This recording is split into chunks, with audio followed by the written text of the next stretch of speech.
Dear listeners, this is the final episode of the series and I could not be more excited to share it with you. I may sound professional and serious, but behind that there is an excited little geek living his dream of sharing the philosophy of conscious evolution with the world. But I'm not done yet. This series is all about explaining what conscious evolution is and how it can provide our lives with meaning and purpose, but I've barely touched on how we can actually put conscious evolution into practice, as individuals or collectively. To do that properly, I want to make 2 more series. I have some truly visionary evolutionary thinkers I'd like to share with you, from spiritual teachers to systems theorists. But to put all that together and produce a high-quality audio experience costs money. I'm looking for funders and sponsors for the next series.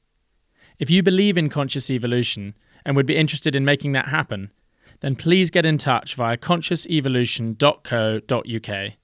Or alternatively, you can support the podcast and the whole project at patreon.com/EvoConscious. Thank you.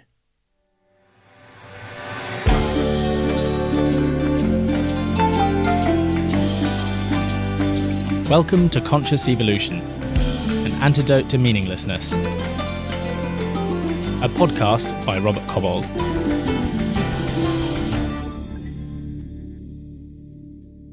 Question. If an omnipotent, omnipresent, all-pervading God exists, then what does God lack? Answer: limitation. Not to blaspheme, but this must make life rather boring. No limitations means there are no challenges to surmount, no weaknesses to overcome. Everything is whole, complete, and perfect, sure, but that means there's nothing left to be learnt, no personal growth to strive for, and no surprises. So what does God do? God decides to play a game. What is a game exactly? What is the essence of a game? One definition of a game is the process of voluntarily setting oneself limitations and hurdles. It's not strictly necessary to jump over the bar, run between the lines, or put the ball through the hoop. Your survival does not depend on any of these things. Rather, you set yourself these limitations and hurdles simply because it's fun to see if you can overcome them. And that's what God decides to do. God voluntarily sets themselves some limitations to enjoy the challenge of transcending them. This notion is beautifully encapsulated by an old Sufi story which goes like this. One day, God made a statue of themselves in clay. When they had finished, they stood back to admire their work, and they were pleased. But then they noticed that something was missing. The statue lacked the one thing that God prized in themselves most, their spark and vitality. So God asked Spirit to enter the clay statue and imbue it with life. But Spirit was free and without limitation, and liked to fly and soar. Spirit did not want to enter this material prison in the least. And so God asked their angels to play their most heavenly music. And Spirit, who liked nothing more than to play and to dance, was moved to ecstasy. But Spirit had no physical form. The music passed right through Spirit as if Spirit was not there. Sweet ecstasy became tinged with sadness, and Spirit ached with longing to feel the vibrations of the music more deeply. And so in order to make the music more clear to itself, in order to feel the vibrations of the music in physical form, Spirit relented and entered this body.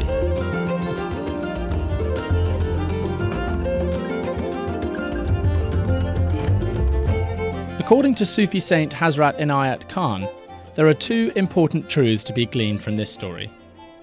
The first is that the original nature of spirit is to be free, and the suffering inherent in life is the absence of that same freedom.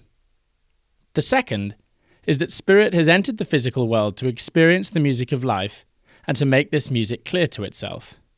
And when we put these 2 truths together, the third truth comes to mind. That the unlimited part of ourselves becomes limited and earthbound in order to experience the joy of transcending those limitations and eventually returning back towards its original state of freedom. Therefore, as Hazrat Inayat Khan writes, there is a loss and a gain. And that's the bittersweet symphony of this great game of life. We began this series by asking a simple question: how can we be happy? But after consulting some positive psychology researchers, we came to the conclusion that pursuing happiness for its own sake doesn't actually work. A much better strategy is to pursue what you find meaningful, because in doing so, happiness tends to come as a byproduct. And so our question of how to be happy in life quickly became a question of how to find meaning in life. And all of the research we could find seemed to be pointing in the direction of 3 pillars of a meaningful life: cooperation, creativity, and transcendence. And as we came to examine each of these pillars in turn, we came to a rather surprising conclusion. From the very beginning, the beginning even of time itself, cooperation, creativity, and transcendence have been woven into the fabric of the evolutionary journey, all the way from the Big Bang to the present moment, from a cloud of hydrogen gas to human civilization. These 3 pillars are part of evolution's arrow. From single cells to multicellular organisms to groups of multicellular organisms like beehives, shoals of fish, and troops of monkeys, evolution has gradually formed ever larger cooperatives. And this pattern has been repeated with humans. We've gone from bands to tribes to chieftainships to city-states to nation-states, and we're on the verge, hopefully, of forming a cooperative which spans the planet. At the same time, evolution has become more and more creative and evolvable.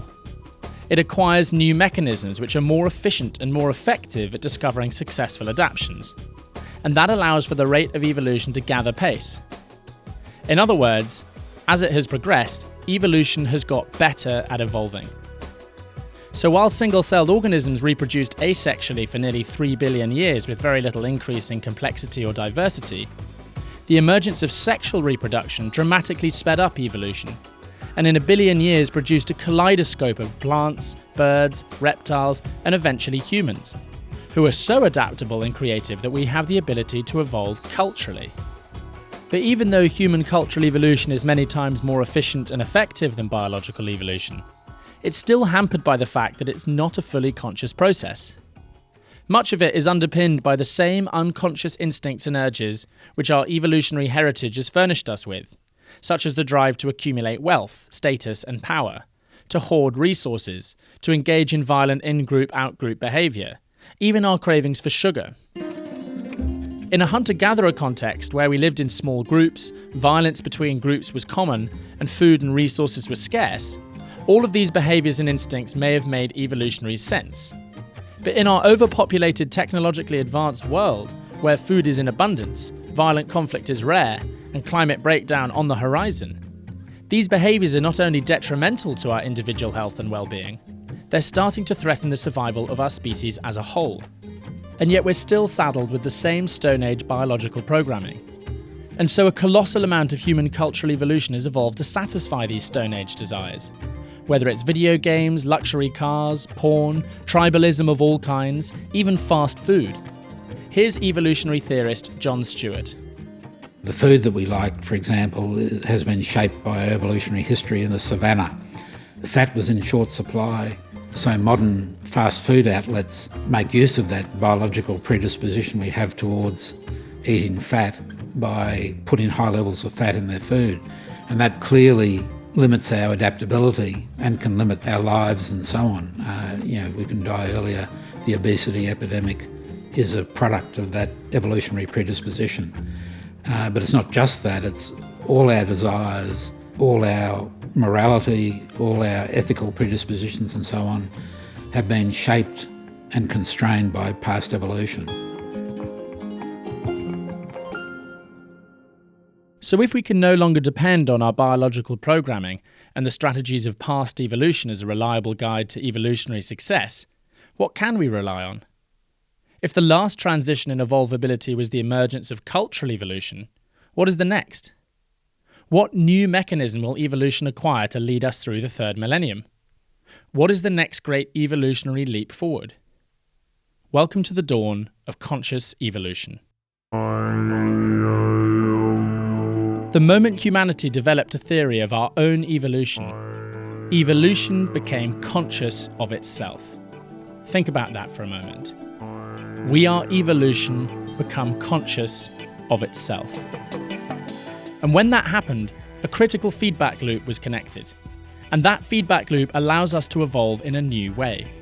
It's not an easy thing to conceptualize or even describe. And the best way I can do so is using the example of individual self-awareness. As individuals, when we aren't aware of what's driving our behavior, it's very hard to exert any self-control.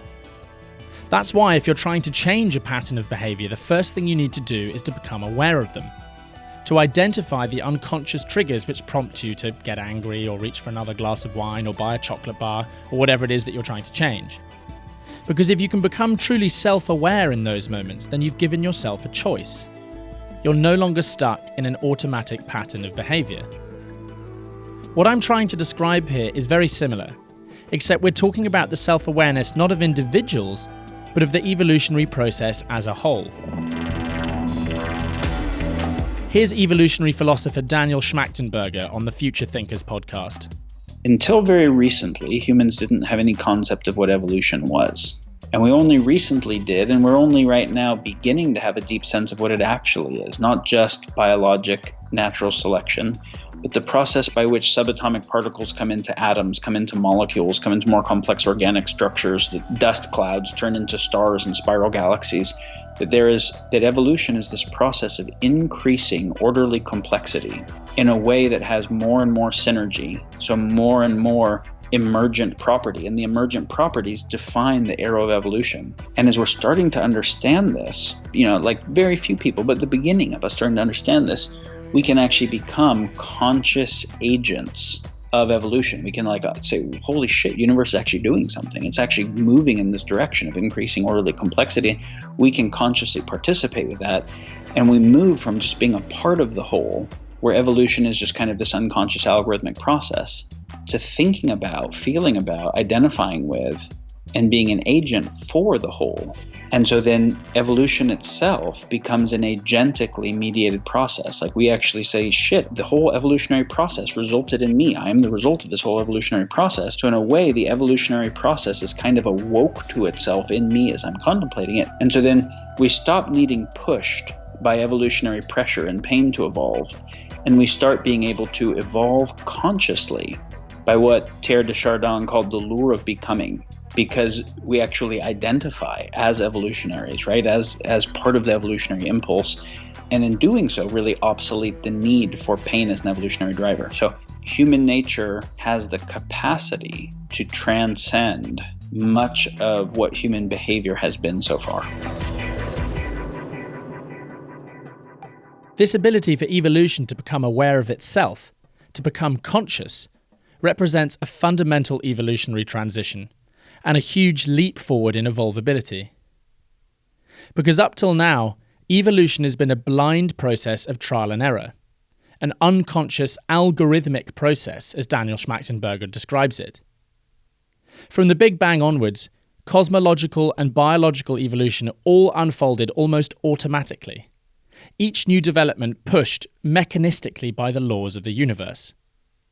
As integral theorist Steve McIntosh explains, evolution in the cosmological realm, prior to the emergence of life, it proceeds as a series of downhill reactions guided by entropy, right? Science explains cosmological evolution as simply the unfolding of the material potentials that were there at the beginning of the Big Bang. So it proceeds inexorably, right? Certainly without any purpose. Then we have the emergence of life, which is said to be contingent, but nevertheless is said to evolve inexorably, that is, unstoppably or automatically through the process of random mutation followed by environmental selection. Take the classic example of the giraffe's long neck. Giraffes did not evolve long necks because they looked into the future, anticipated that long necks would help them survive and reproduce, and then decided to grow them. Due to random genetic mutation and sexual reproduction, there was just a variation in neck sizes amongst the giraffe population. And the giraffes which had the genes for a long neck had a slight advantage, making them more likely to survive and more likely to reproduce. And so eventually, after many generations, all giraffes will have inherited the genes for a long neck. But the flip side of that is that all the giraffes without the gene for a long neck have to die off. And so the evolution of the giraffe's long neck can only come about through a great deal of pain. Because unconscious evolution has no capacity to look forward and anticipate problems, it has to be pushed forwards by evolutionary pressure and pain. Carter Phipps, author of the book Evolutionaries, likens it to driving using only the rearview mirror. You kind of have to run into a wall, right, to know you got to change direction, right? You have to really, that's the only thing that gives you the outside input that knows you have to go a different way, right? You don't have the capacity to see forward and anticipate. So it's only when you encounter these massive problems that then you can steer the other way. And so it's kind of driven by problems. And so it's no coincidence that human history has been littered with car crashes. We've been charging into the future at an ever-accelerating pace, and all we have to guide us is our rearview mirror, the strategies and instincts from our evolutionary past and our biological programming. That's why we've been so slow to respond to a problem like climate change. Climate change asks us to look out the windscreen and into the future, to anticipate the wall before we run into it. And that's something which evolution has never been very good at doing. When you start to have a conscious evolutionary process, it changes that dynamic. For the first time, evolution doesn't have to be, it can be driven by our own sense of the possibilities of the future. It can be driven not just by a sort of negative feedback, but sort of positive feedback too. And that's what Daniel Schmachtenberger meant when he said that conscious evolution obsoletes the need for pain as a driver of evolution. Rather than being driven by the painful lessons of the past, we can start to use human consciousness and human ingenuity not to control cultural evolution, but to steer it through the problems we can see coming through the windshield. Evolution has gifted us with some capacity of agency. We don't know how much, maybe it's not a lot, but it doesn't have to be a lot. It just has to be a little bit. And that capacity of agency allows us not to be entirely driven by the past, right? Not to be entirely controlled by the history of our conditioning, by the history of our evolutionary predilections, biologically or even culturally. So that's powerful. We can start to free ourselves from some of the more obviously destructive habits that come from our biology. And I think that is a powerful and important thing. And no doubt, the more we do that, the more we will be exercising our capacity for conscious evolution. Sometimes when I talk about conscious evolution, people think I must be talking about genetic engineering or gene editing technology. But conscious evolution isn't about altering human biology. It's about transcending it. Just as sexual reproduction turbocharged biological evolution, conscious evolution can do the same thing for human cultural evolution. Just as the transition from asexual reproduction to sexual reproduction is biological evolution powered in a new way, the transition from unconscious to conscious evolution is cultural evolution powered in a new way. Conscious evolution shifts cultural evolution up a gear, so that rather than being pushed from behind by our biological conditioning, it starts to be pulled forwards by our visions of a better future.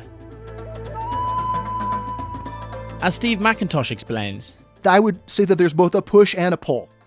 It seems to me pretty evident that there is a kind of a magnetism of the good, that which can be better is drawing us and persuading us and attracting us in ways that we don't fully understand.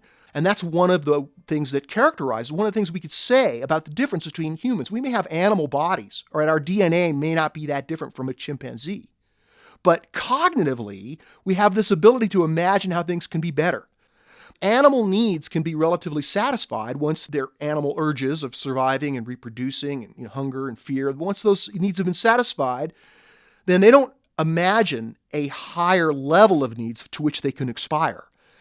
And what humans have manifested the amazing ability to do is that not only can we improve our conditions, but we can improve our definition of improvement itself.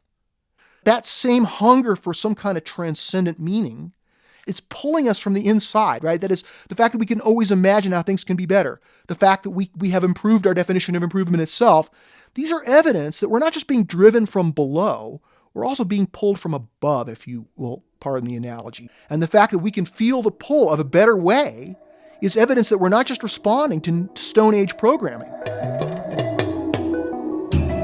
all that said, overriding our Stone Age programming is easier said than done.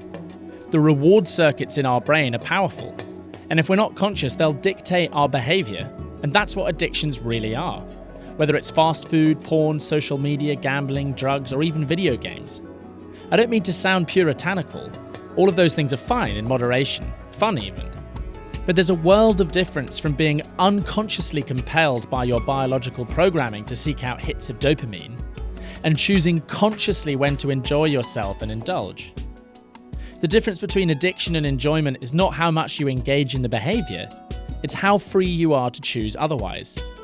But in order to really do that, in order to free ourselves from our biological and cultural conditioning, and to actually become authors of our individual and collective destiny, requires a great deal of awareness. It requires us to wake up. Carter Phipps describes it as opening our eyes. If you're driving a car but your eyes are closed, you don't have a sense of where you're going, you don't have a very good sense of where you've come from, and you can't possibly really steer. But as we start to realize that we're part of this evolutionary process, that we're deeply embedded in this evolutionary process, we start to wake up, in some sense, to the history of it, to the trajectory of it, to the process of it. And we start to have a sense that we're in the midst of this process, that we're not just studying it from afar or objectively, but we're living it. We're actually in the middle of it. And the experience of recognizing that, of waking up to that, is in some sense the experience of opening our eyes in the car. And when we open your eyes, what's the first thing you do? You wake up and you immediately look your eyes forward because oh my God, where am I going? What's happening? Where am I going? The car's moving. Oh my. And so we're kind of in that process as a culture right now. Oh my God, we're moving. We're in this process. We're moving forward. We're in this trajectory. It's like opening our eyes and suddenly realizing we're going forward and then trying to, put our hands on the steering wheel and think about how do we steer this car. And for the first time, as we start to think about conscious evolution versus unconscious evolution, it means we can actually have an impact on that trajectory, have an impact on that future, have an impact on the direction that car's going. And so it's no longer driven just by running into one wall and then driving the other way and running into the other wall and driving the other way. We can start to anticipate and see forward and actually have some kind of collective impact on where we're headed. And I think the more we can understand the road that we've been on, the more we'll be able to understand where the road before us is leading. And the more we'll be able to, hopefully, drive that car more skillfully. And as we can drive that car more skillfully, we can have more of an impact on where we're headed, and we'll hopefully have less wrecks. That's a huge part of it. Just having less wrecks would be tremendously beneficial. Less wrecks in the form of, disastrous events in human history that throw us back. So how do we know what direction to drive the car in? Well, partly, as Carter points out, by increasing our understanding of the road we've already been on, increasing our understanding of the evolutionary trajectories that I've been describing in this podcast, and then extrapolating those trajectories into the future. In other words, if evolution has steadily increased its scales of cooperation, continually transcending its limitations to become ever more creative and evolvable, then can we imagine pushing those trajectories even further? What's the most harmonious and creative global society that we can imagine? And can we pull the present forward to meet it? Dear listeners, conscious evolution is a philosophy which argues that global cooperation is the necessary next stage in the evolution of life on this planet. But the tricky question is, how do we get from here to there? And how can it be done without the need for a world government? It's all very well saying nations need to cooperate, but how will citizens have their say? And how do we make sure that governments act when it's not in their short-term interest to do so? The only workable solution that I've ever come across is SIMPOL. SIMPOL provides a pathway out of destructive competition between nations and towards fruitful global cooperation. A growing number of politicians around the world support it, but in order for it to work, we all need to support it. Humanity needs global cooperation in order to survive this century. By signing up to SIMPOL, you actually take a practical step to help us get there. You can do so right now at simpol.org. And now, back to the podcast. Conscious evolution is where humanity or individuals would see the large-scale evolutionary processes, see where they're headed to, see the role of humanity and of individuals in driving that process forward and committing to consciously doing so. That's John Stewart again, author of the Evolutionary Manifesto. He uses an interesting analogy to describe the strange responsibility that we all have in this pivotal moment in the evolution of life on Earth. If we imagine ourselves as a cell in a developing chicken embryo, so the embryo develops and produces a chicken. Imagine that you're an aware, conscious cell, and imagine that as your awareness grows, you start to know more and more about the process that you're embedded in. At first, you have no inkling at all that it's directional and that it ends with the hatching of the egg. But as your knowledge expands and so on, you become aware that there are patterns and trajectories in the process in which you're embedded, and you eventually realise that they do lead to the production of a chicken, the successful hatching of the egg. So we're like that to an extent, in the sense that humanity is starting to become aware of the large-scale evolutionary processes that have formed us and that will shape our evolution in the future. And we're becoming to realise that it is like a developmental process. It is headed towards the emergence of a global society, a cooperative and unified and highly evolvable global society. As we discussed in episode 2, the formation of ever larger cooperatives throughout the history of evolution has always been driven by competition with an outgroup.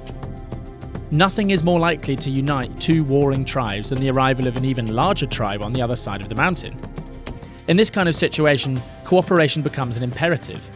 Failing to band together could mean getting wiped out entirely. Because of this fact, the formation of larger and larger cooperative groups in human history happened automatically.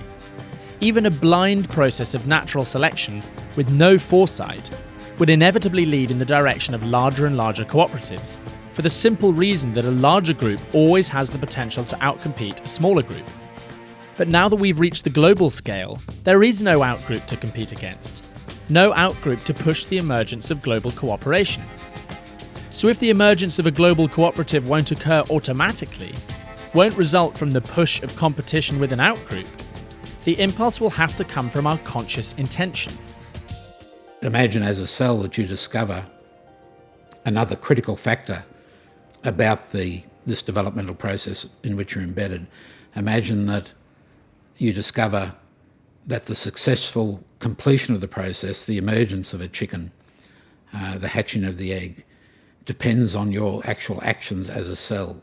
You discover that if you just continue on with your cellular existence, pursuing your cellular goals and so on, embedded in this developmental process, imagine if you discover that that will not produce the chicken, that for the chicken to result from the process, you actually have to become actively and consciously involved in the developmental process, and you have to act in very specific ways if the process is to be successful.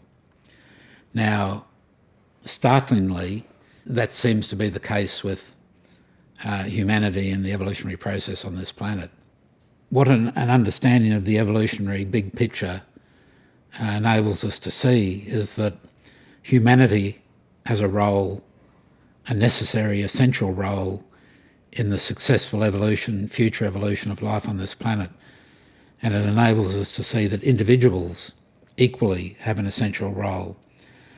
Unless individuals emerge on this planet who seek to consciously advance the evolutionary process, then the evolutionary process on this planet will fail. We will be a failed evolutionary experiment. We will be a biosphere that fails to give birth to a global entity. So humans and humanity as a whole is increasingly approaching the need to make a fundamental existential decision. Will we commit to advancing the evolutionary process and thereby enabling life on this planet to participate in the future evolution of life in the universe? Or will we turn our back on the evolutionary process? Will we turn our back on life? If we just continue to do what we have up to now, if we don't become conscious evolutionaries in sufficient numbers, then we are in effect committing suicide at the level of a global entity. So without conscious evolution, the process on this planet will fail. That choice is now. Because a failure to make the transition to conscious evolution will put our species in grave danger. In fact, it's already putting our species in grave danger.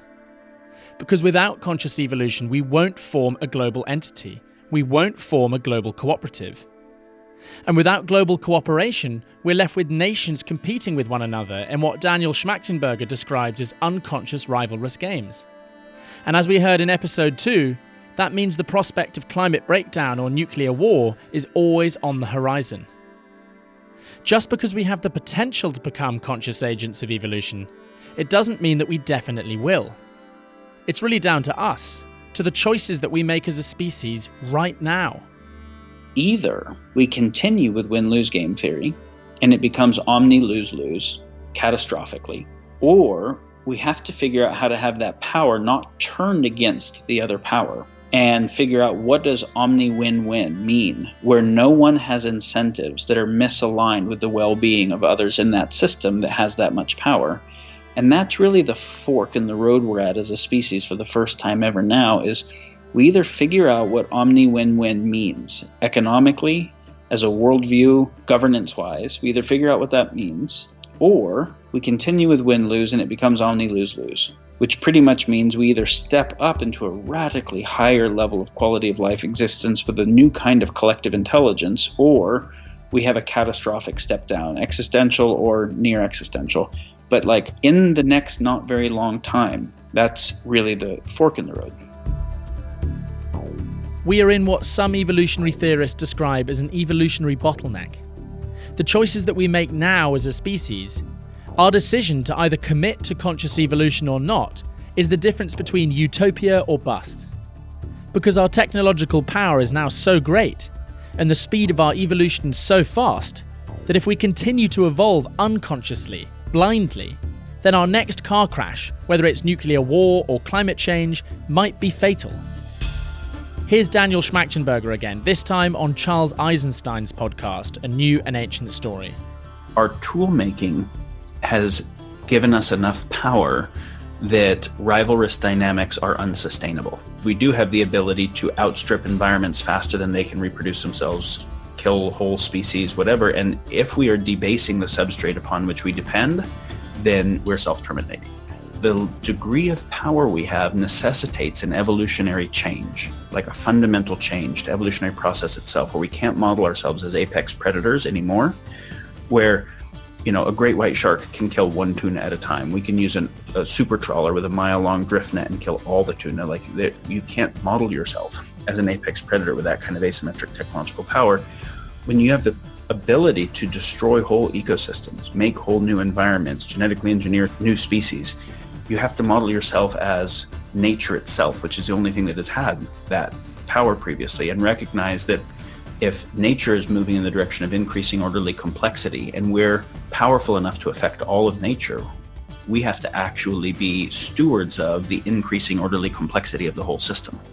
The level of power we have, we've kind of got the power of gods. We have to have the wisdom and love of gods to be able to steward that. That's a way of thinking about the transition, where it is unconscious evolution of the whole, right? Natural selection is kind of this evolutionary process that we don't think of as conscious. Then tool making is a conscious process, but it's just parts in rivalrous relationship with each other. The next part is conscious evolution of the whole, which is really this kind of new epoch phase. Daniel Schmachtenberger talks about having to develop the wisdom and love of gods. And indeed, the story I told at the beginning of this episode conceptualizes the evolutionary process as a process of divine self-exploration.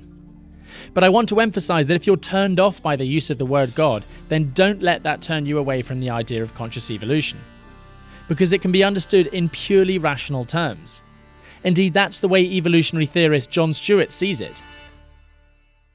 Do you think it's necessary to have a conception of God in order to understand conscious evolution?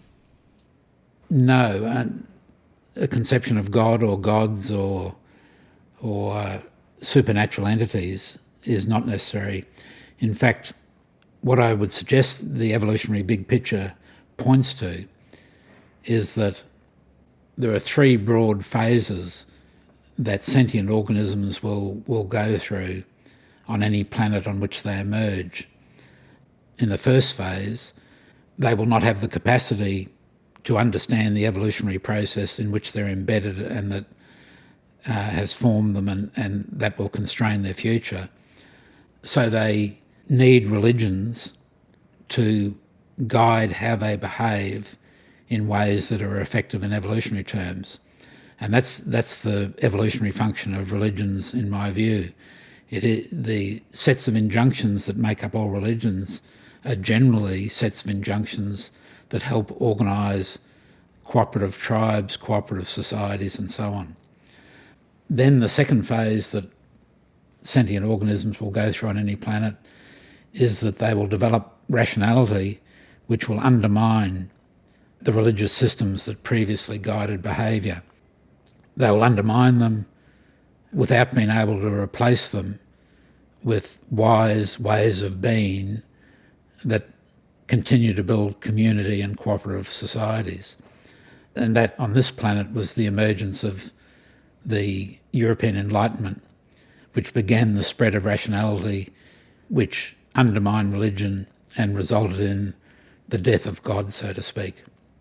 The disadvantage of that phase, or the restrictions of that phase, is that by undermining religion, it also undermines the morality and ethics that produce cooperative societies. So it leads to a stage of chaos and so on.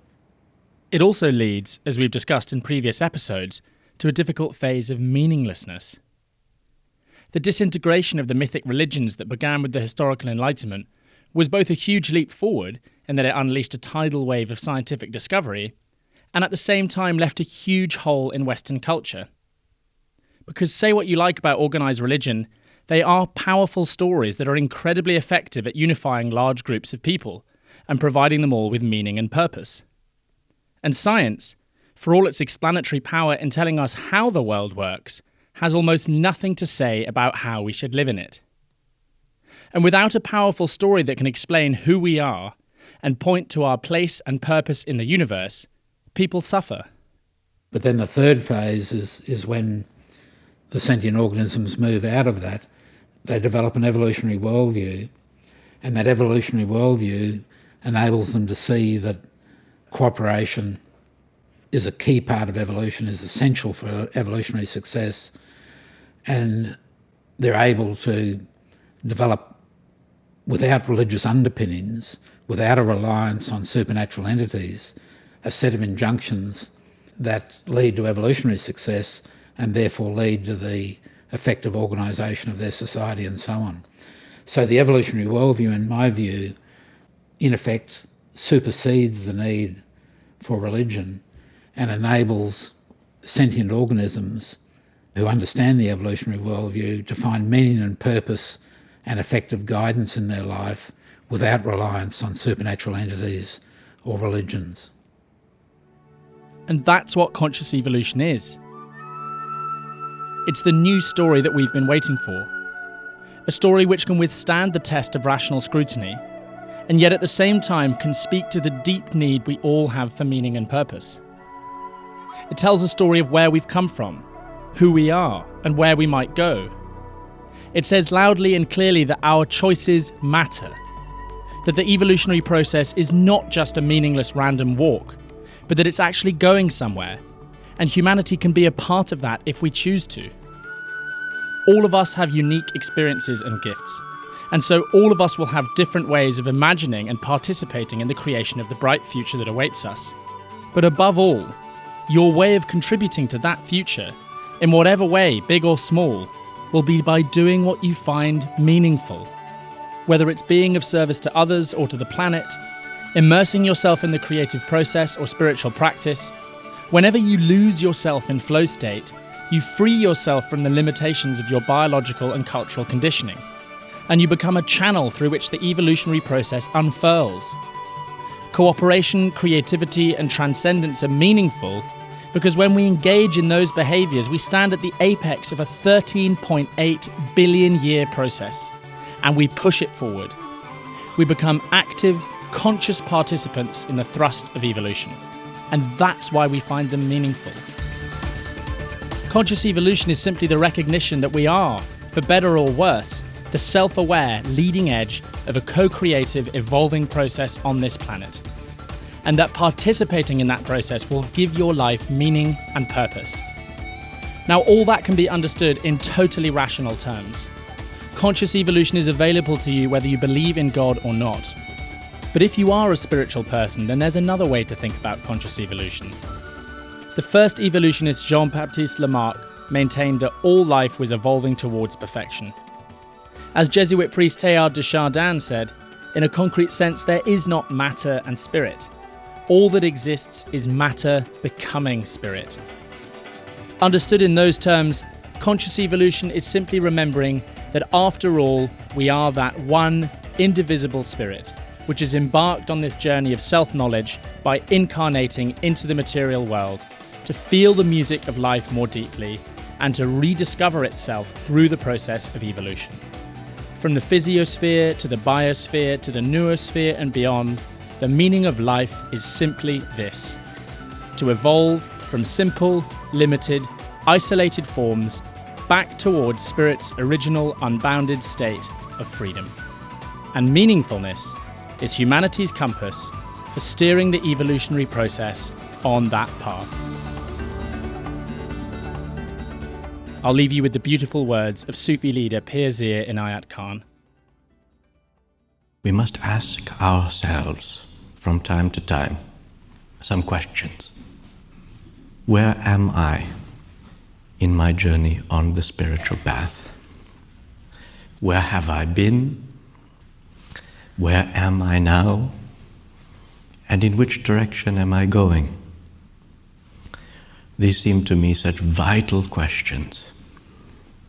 And the question itself is more important, perhaps, than any answer. To keep the question alive, to keep inquiring, to keep looking, witnessing, experiencing. This is crucial for all of us, not to fall asleep on the journey. And these questions are important to us not only as individuals, but also collectively. These are questions for our species to ask itself. Where have we been? How far have we come?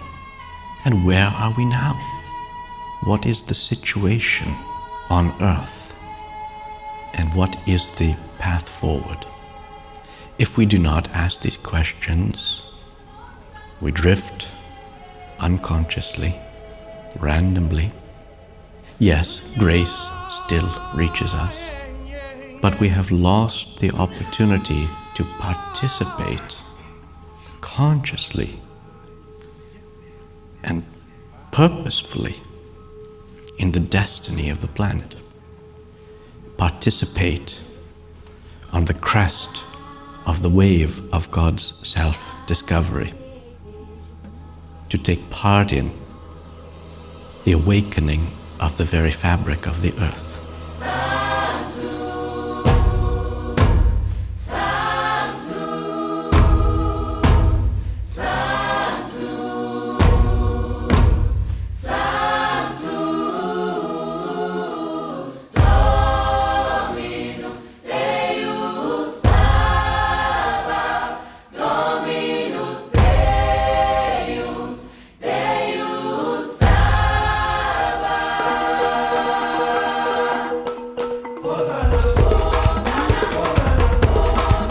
Conscious Evolution is a podcast by Robert Cobbold, with editing from Thomas Glasser and sound design by Mark Pittam.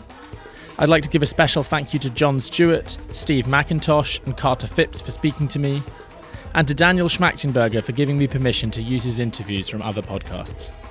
I'd also like to thank Anthony Dean and Robbie McInnes for all their support and guidance in the art of podcasts. But in particular, I'd like to thank Afro-Celt Sound System for letting me use their extraordinary music in the soundtrack. The track you're listening to right now, for example, is called Sanctus from their latest album Flight. You can listen to that on Spotify. And if you've never listened to them live, go. It's spectacular. This podcast is entirely a labour of love to help people find meaning in life. Spreading the word about conscious evolution certainly gives my life meaning and purpose. But all the same, every interview, every hour of editing, and every cent on advertising has to be paid for out of my own pocket. So if you drew something valuable from listening to this series and you'd like to hear a second series, then please consider supporting me on Patreon, even if it's for the smallest amount. You can find a link to my Patreon along with the other episodes, interviews and articles on consciousevolution.co.uk.